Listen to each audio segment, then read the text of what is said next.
In this video, we will show you how to use your new weight scale from Health Wealth Safe. Step 1. Insert 4 AA batteries into the back of the scale.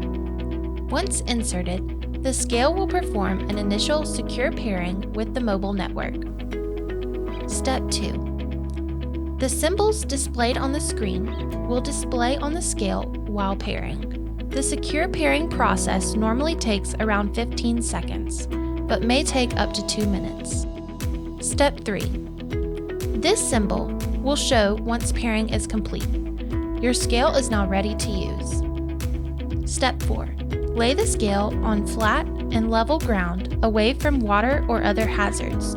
Don't use the scale while it is wet or otherwise slippery. Step 5. Step onto the scale and try to hold still while it calculates your weight. The display will flash a number once a measurement is locked in. Step 6. Once a measurement is locked in, the scale will save it and begin the data transmission process. Step 7. During transmission, the scale will display this symbol. You do not need to stay on the scale during the data transmission. If transmission is successful, the OH symbol is shown. If connection fails, an error E1 is displayed. In this case, the measurement is saved and will be sent on the next successful connection.